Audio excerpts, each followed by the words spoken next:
Joining me now live from Washington, author and historian Dr. Webster Griffin Tarpley.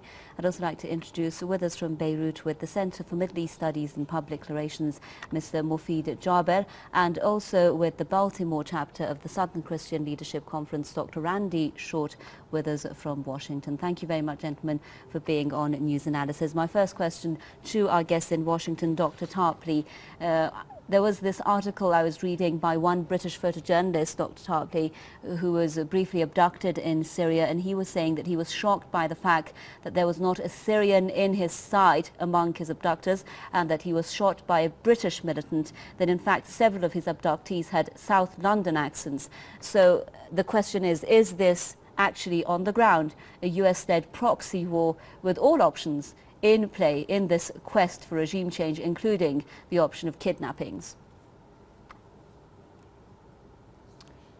Certainly, this has been a terrorist destabilization of Syria from the very beginning. My diagnosis has always been these are death squads. Al-Qaeda and similar groups provide the key personnel for the death squads. They're under NATO control in general. The Saudis, the other reactionary Gulf monarchies provide the money for the weapons, and the recruitment actually has gone on in countries from Morocco all the way to Pakistan, from Somalia all the way to Chechnya. So this is a destabilization. It's a secret army of the CIA, if you will. And the goal, once again, is to destroy the Syrian state. Recent news reports indicate that the so-called Free Syrian Army, the death squads, are focusing on killing government officials, even if they're in the civil service.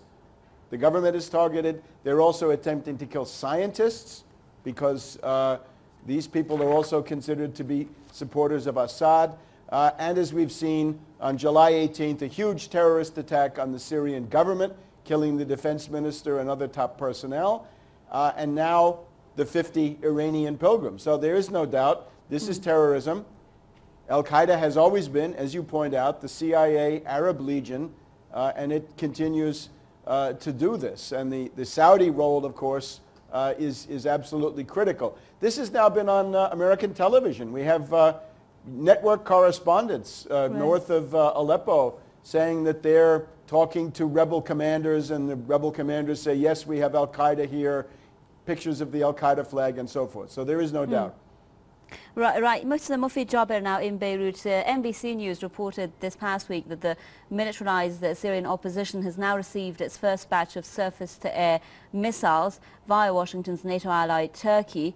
So again, that issue of all options and how much aid or support the United States and its allies, including Turkey, Saudi Arabia, Qatar, are willing to give to these militants. But who is Turkey giving these missiles, for example, to? And are they guaranteeing that these missiles are not going to fall into the wrong hands? On principle, the Turkey and NATO are giving weapons to the Free Syrian Army, but since the Free Syrian Army is not a very cohesive organization, and since the members of the Free Syrian Army are people who have been enlisted into they're not disciplined or professional soldiers, it is very likely that the weapons that have been given by the US and Turkey and their allies to the Free Syrian Army can fall into the hands of different organizations, namely those that are on the extreme spectrum, namely Al-Qaeda and the other extreme Sunni organizations like Al-Qaeda and the Nusra Front. Right. Well, let's go now to Washington and speak to Dr. Randy Short about this as well. Dr. Short, the CIA, we're hearing, is actively coordinating with a secret command center operated by Turkey, Saudi Arabia and Qatar along the Turkey-Syria border. And that implies, again, that since Al-Qaeda, as our guest there in Washington was saying, has actually been proven to be in Syria operating there, how does this alliance with Al-Qaeda fit into the ongoing US war on terror?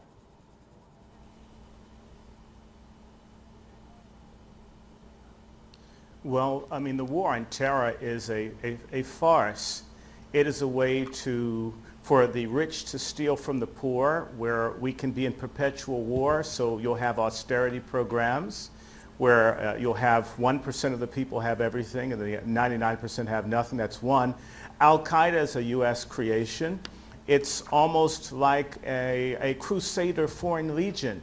Wherever they want to send them in against Muslim society, they send them in. And either there's a humanitarian intervention or there's a civil war, and they support it. And the U.S. government is very complicit. If you are following that, the Syrian support group can now raise money directly from Americans to give to Al-Qaeda. So Al-Qaeda is, it's protean.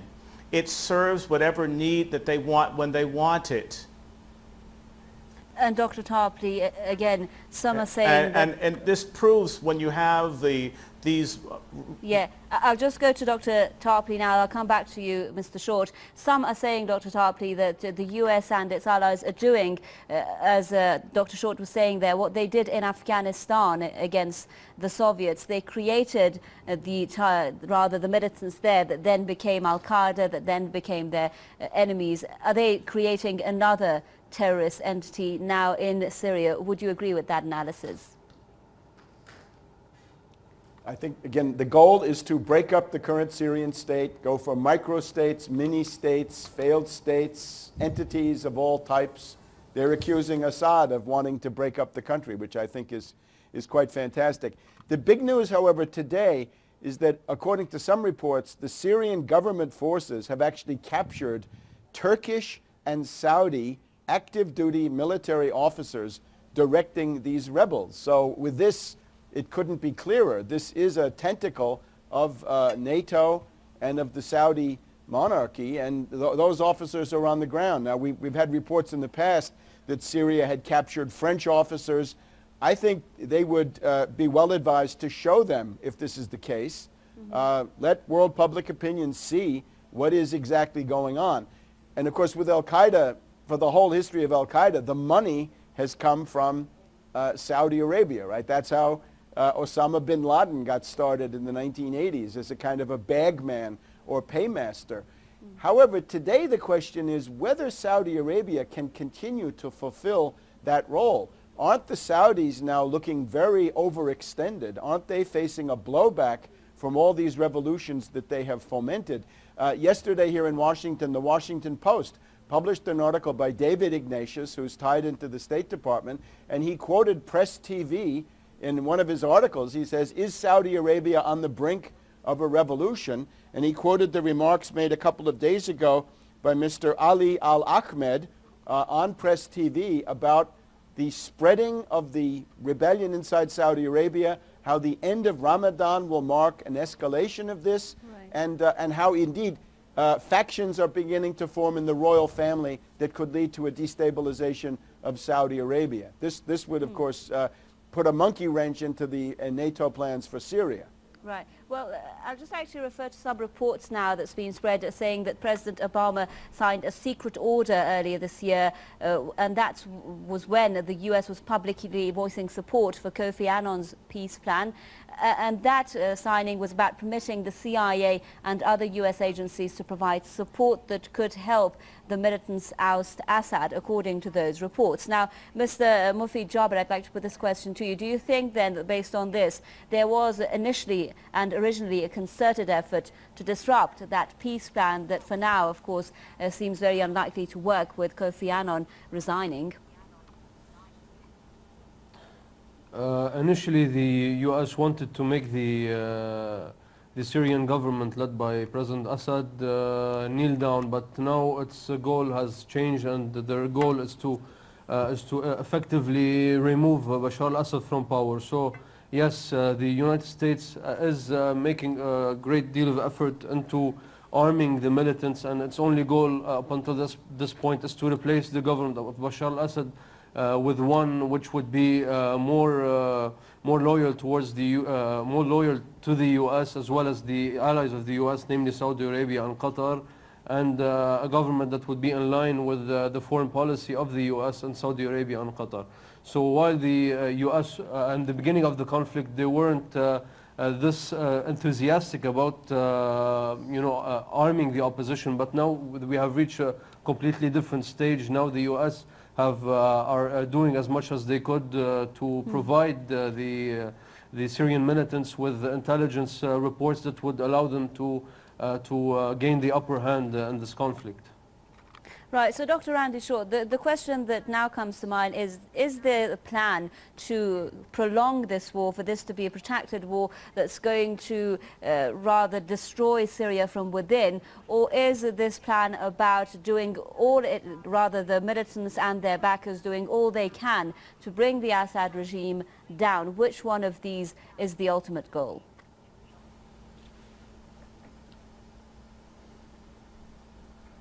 Before I answer that, I simply want to say that Kofi Annan has been more or less a water boy or a lawn jockey for the imperialist powers, and so I never perceived he would be an honest broker.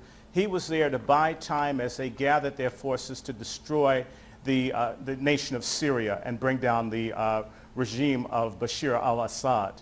Now, in terms of them having a long-term war, I don't think that they want it. I think that they want to do blitzkrieg. This is why you have tanks. This is why you have missiles. This is why you have planes. And this is why they are arming these people with more sophisticated weapons so they can get rid of the Syrian Air Force, and from there, with an Air Force and with anti-tank weapons, there would be almost no asymmetrical conflict, as well as putting regular troops on the ground. If you're aware that the Turks have invaded Syria, they have used the excuse that there are Kurdish armed groups protecting their cities as a provocation, so they've crossed the border. The Turkish government uses as an excuse to intervene its fear of there being a Kurdish state, even if it's semi-autonomous. So Turkey doesn't want this thing to be protracted. The United States doesn't want it. They want these people out. So I think there's going to be a big, violent, bloody push. Okay, and let's have Dr. Tarpley's view on this as well. What do you think, Dr. Tarpley? Would you agree, first of all, that this is going to be not a protracted war, rather, but something very bloody, as Dr. Short was saying there, to bring the Assad regime to an end? And in this situation, do you think a diplomatic solution is even possible? I mean, Washington has been saying, because of the, in their words, intransigence of Russia and China, support for militants is the only means, they say, in which we can save Syria. Well, the Obama administration finding is that they're supporting the rebellion, and of course the support really goes far beyond what Obama says, because we do know that CIA and special forces people from the U.S. have been in southern Turkey the whole time, probably a year or more, directing the flow of weapons in. Today we just had another hysterical outburst from Hillary Clinton.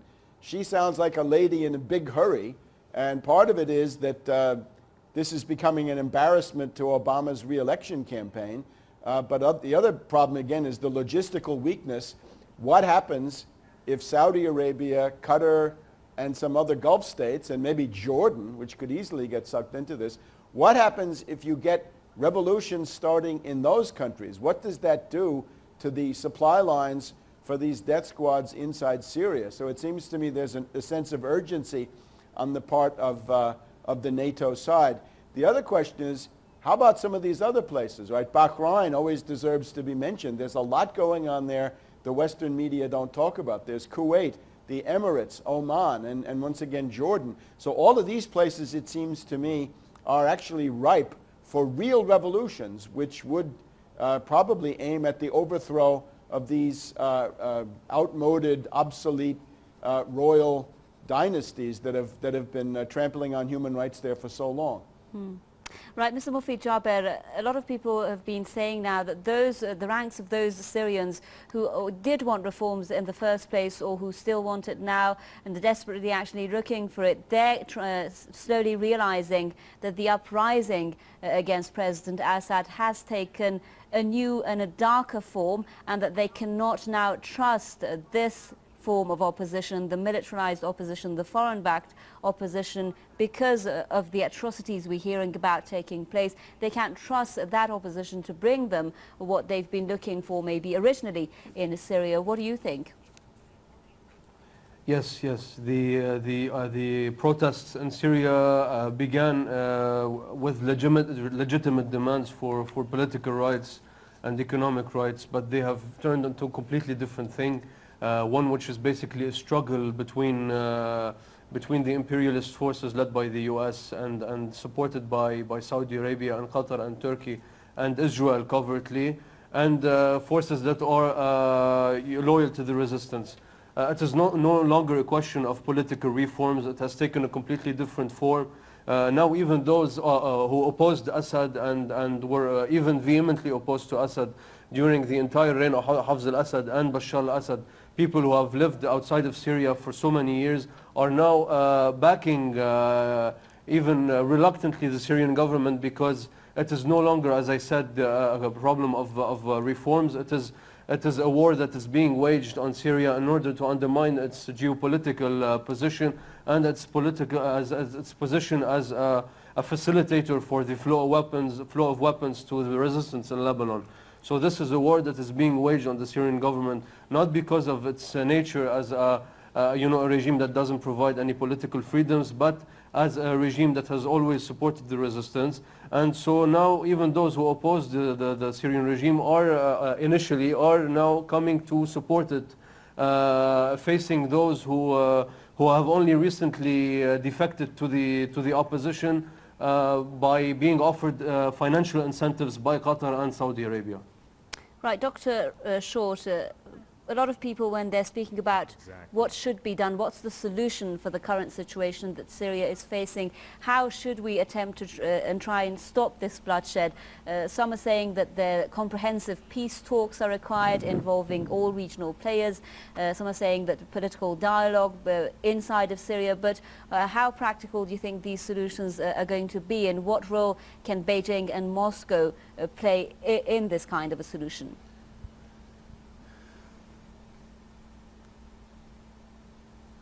Let me start at the top.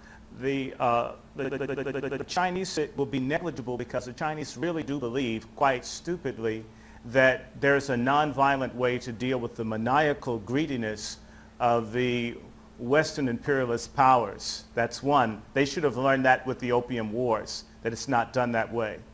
As for the Russians, they really need to step up. The failure of the Russians to deliver the missile systems, the SS-300s, as well as other armaments to back up the Bashir regime, in as much as they don't have troops there, they need to keep their promise. It seems as if the Russians have a lot of mouth, but they don't have a backbone.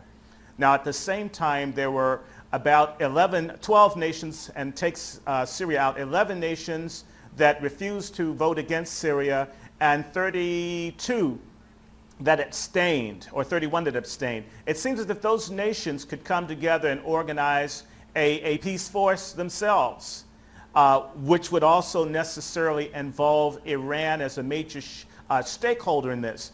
This is not just about destroying Syria. It is about destroying the emerging new regional powers, of which Iran is #1 in terms of its scientific abilities, and it having an ideological break with the economic system of central banks in the West. So these people need to come together and form a new United Nations, in as much as the one that exists seems to only serve capital and greed and war and genocide. Right, we've just got under a minute time left. Dr. Tarpley, if you could very briefly tell us your view on this. The question I put to you earlier, do you think a political, diplomatic solution right now for Syria is viable? I have to say some of those ideas are very intriguing. Certainly the United Nations is now in a tremendous crisis, similar to the League of Nations when it was supporting aggression back in the 1930s. It seems to me now that the focus of this entire crisis shifts from being totally fixed on Syria to being more regional, right? You're talking about tensions between Turkey and Iraq, tensions between Turkey and Iran. You've got, again, this whole archipelago of revolutions that could break out in the Gulf. This would, I think, shift many elements of power, not even in the region, but in the world. Right. And it seems to me right now The principal way that this might end is if the blowback becomes overwhelming.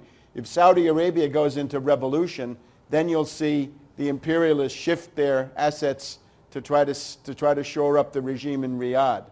Thank you very much, Dr. Webster. Griffin Tarpley, author and historian, talking to us there live from Washington. I'd also like to thank our guest in Beirut, Mr. Mufid Jaber, with the Center for Middle East Studies and Public Relations, and in Washington again with the Baltimore chapter of the Southern Christian Leadership Conference, Dr. Randy Short. Thank you very much, and thank you for staying with another edition of News Analysis. From me, Homa Lesgi, it's goodbye.